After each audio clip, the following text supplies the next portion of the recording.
Je me demande toujours qu'est-ce que je vais faire quand vous serez pas là. Qu'est-ce que je vais faire? De vous retrouver, de vous savoir là, à écouter les extraits que j'ai choisis. Ça me fait tellement de bien. Les extraits que j'ai choisis, j'ai eu de la misère à choisir parce que tout était intéressant. Alors, c'est quasiment au hasard. C'est pas parce que vous n'avez pas été choisi que c'était pas bon. C'est qu'il y en avait trop. Il y avait trop de choix. Quand il y a trop de choix, c'est comme pas avoir de choix. C'est pas mieux.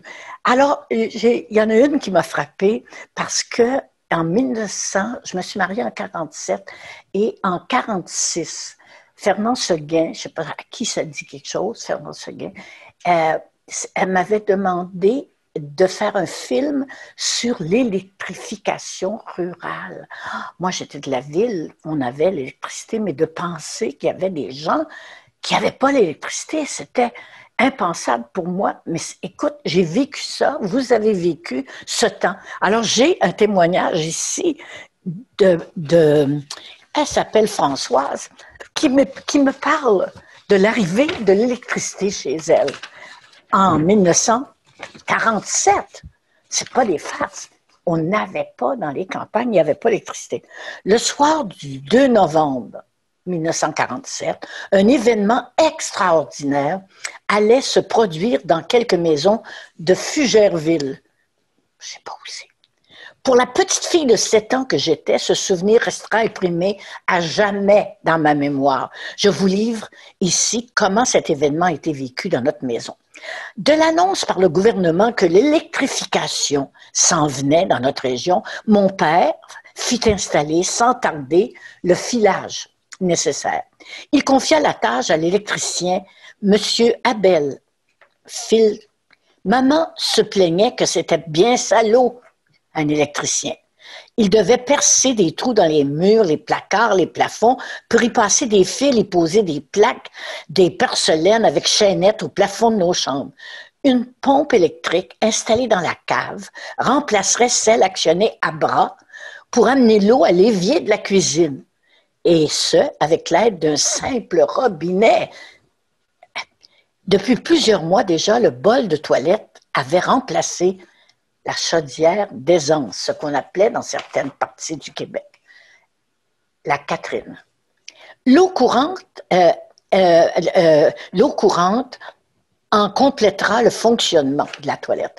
Les bâtiments de ferme étaient également organisés pour l'utilisation de l'électricité. Le long du chemin menant au village, on avait installé de longs poteaux reliés par des fils dans lesquels passerait l'électricité.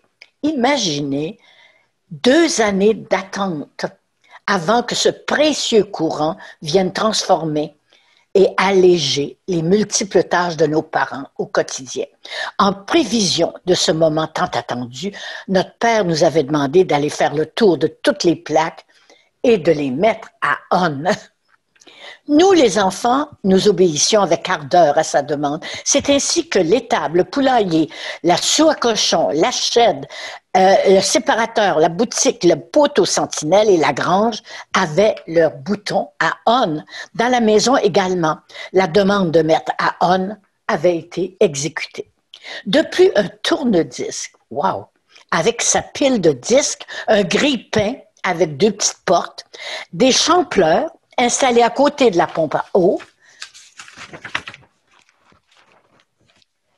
Tous ces éléments allaient recevoir le signal d'opérer la magie de ce moment tant attendu. L'excitation fut à son comble lorsque, par la fenêtre, nous vîmes les hommes s'affairer autour d'un poteau avec un transformateur en face du chemin qui mène au rang 5.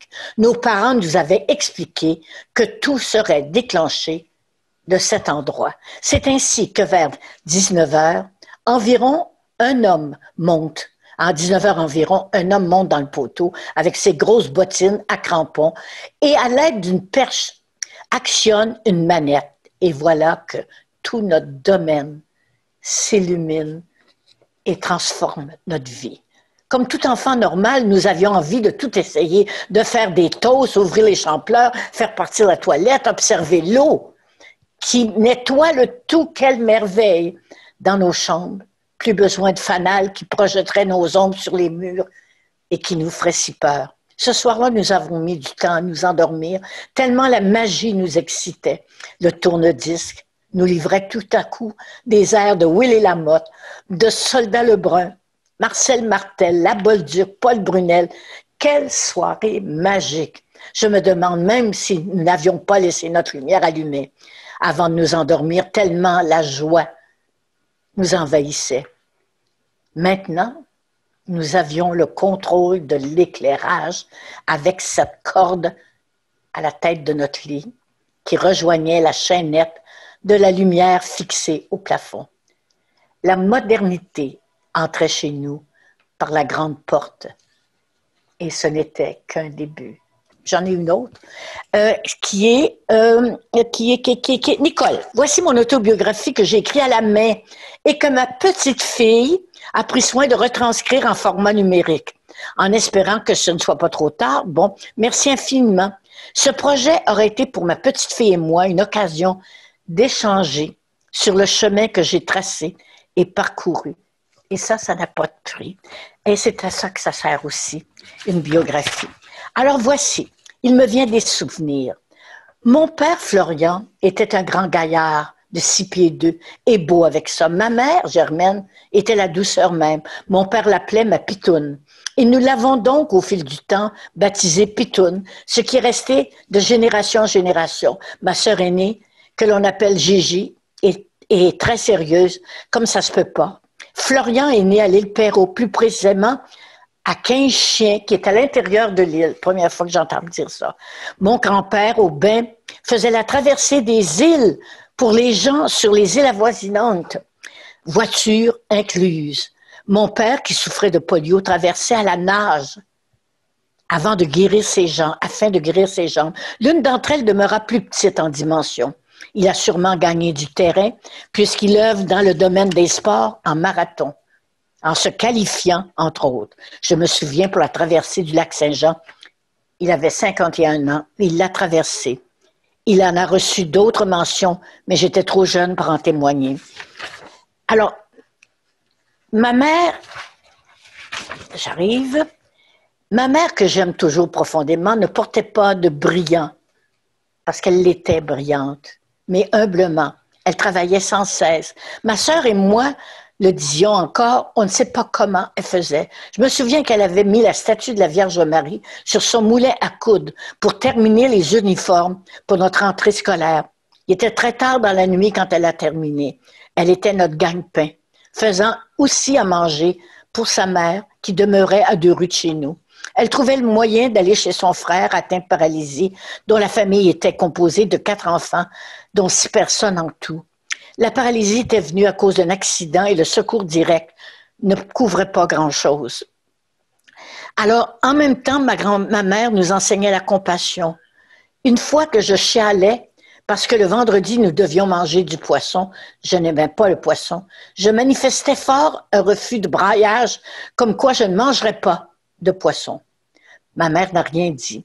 Elle m'envoyait porter des choses en me disant « Va à telle rue, rentre à la première cour, va jusqu'au fond, frappe à la 2e porte, il n'y a pas d'adresse. » C'était des hangars.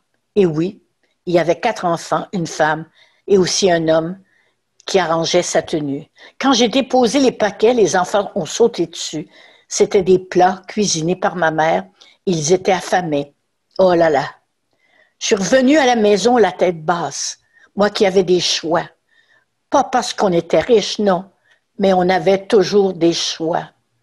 J'ai compris ma chance.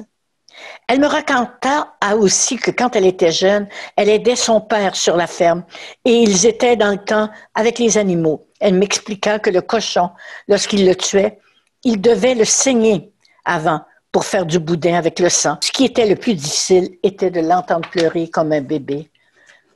Je vais plus loin. J'étais enceinte et eus mon fils vers mes 18 ans. Le jour de ma fête, le 3 décembre. Ma misère commença après avoir marié le père de mon enfant, parce que je voulais que mon fils soit bien. Une misère plutôt morale, jusqu'au jour où elle est devenue physique. J'arrête. Pour pouvoir L'écrire, je ne sais pas si je veux me rappeler tout ça.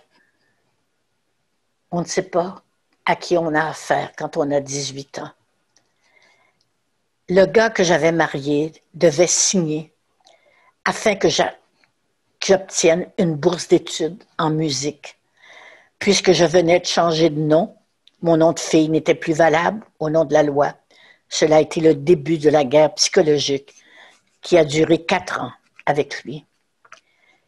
Je suis sidérée de devoir parler de ce temps, car c'est le temps le plus difficile, je dirais même tragique. J'avais 18 ans, je venais d'avoir mon fils. Bizarre, en l'écrivant, j'ai les mains froides et je tremble. Croyez-moi, je n'exagère rien. Ça devait être une histoire d'amour. J'ai donc marié le père de mon fils. J'avais beau avoir 18 ans, je tenais à mon fils. Après avoir dit oui, je regrettais déjà. Mais je me suis dit qu'au fond, la vraie raison était de donner un nom à mon enfant. Un froid entre nous paraissait déjà. On le regrettait déjà. Un changement s'installait déjà. Quelque temps après, je reçois un coup de téléphone de mon professeur de chant qui m'annonce que j'avais gagné une bourse d'études. Mon mari m'a défendu d'accepter la bourse. Et il m'a dit, sache, je ne signe pas cela et dorénavant, tu resteras à la maison et tu feras de la soupe et des enfants.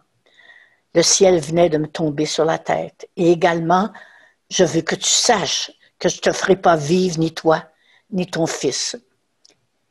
Il m'indiquait que ce n'était pas mon fils, mais le mien. Le ciel me tombait dessus.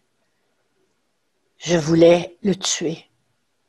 En plus que monsieur voulait s'amuser avec mon corps, j'ai dit « Oh non ». Il me dit « Tu me dois obéissance ». J'étais loin de vouloir de lui. Alors, rien n'allait plus entre nous. Que de misère, que de misère, que de misère, oui, que d'ignorance de certaines choses, mais c'était ça. C'était ça nos parents, nos grands-parents. Merci.